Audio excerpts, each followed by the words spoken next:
The French Revolution was caused by the lack of leadership, heavy tax burdens on the poor, and bankruptcy of the government.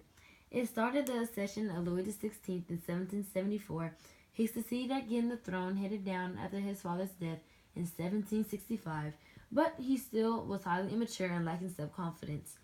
The Estates General eventually led to the beginning of the National Assembly on the 7th of June, 1789, which was formed by the representative of the Third Estate. As the Estates General was forming, the Third Party began not to have a say-so and took an oath.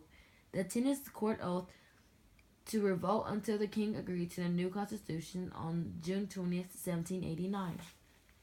The Third Party revolted, caused them to break inside a building with an army of weapons, and ended up burning down the building. And this was called the Fall of the Bastille on July 14th, 1789. Even though women were involved in the riots, they went on marches because bread had gotten too expensive and so had other goods. However, on June of 1792, King Louis decided he wanted to replace the Jacobins, replace them with the modern Feuillants. Charlotte Corday helped him get rid of them by killing one of their leaders in 1793.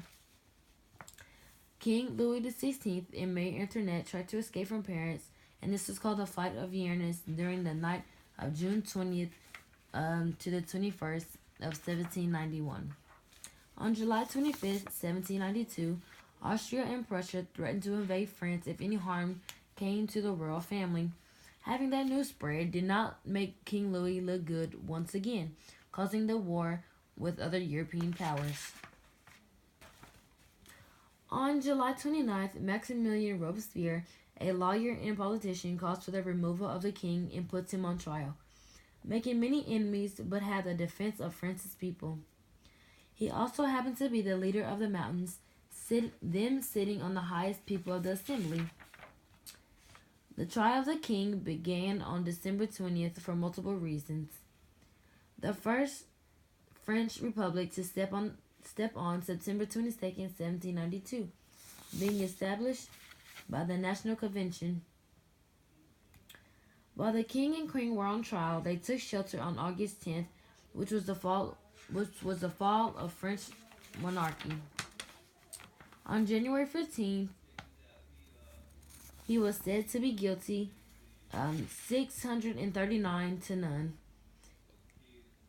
They ordered his execution on January 20th, and they publicly executed him on January 21st. After the king had died, the Reign of Terror had begun, a violent stage in French history that began in 1793, and many deaths and executions happened in this period. As much as 3,000 people were executed by 1794. God dang. Robespierre had the mastermind behind the Reign of Terror, being enemies with anyone against the revolution. Yet people began to rebel against him, even the Jacobins. Robespierre had threatened the other people in the committee that he had to be stopped. So in conclusion, the Jacobins got him arrested and sent to the guillotine. He was executed on July 28, 1794, and the Reign of Terror ended with him.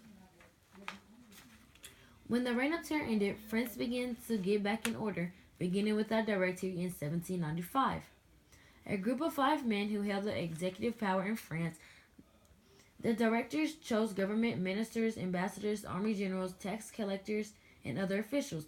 It lasted for about 5 years and was known as the Directory era, which was soon overthrown by Napoleon when he came in charge.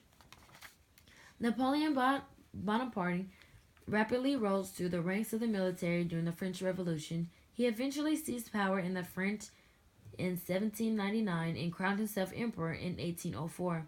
He was a brilliant-minded person and very strategic.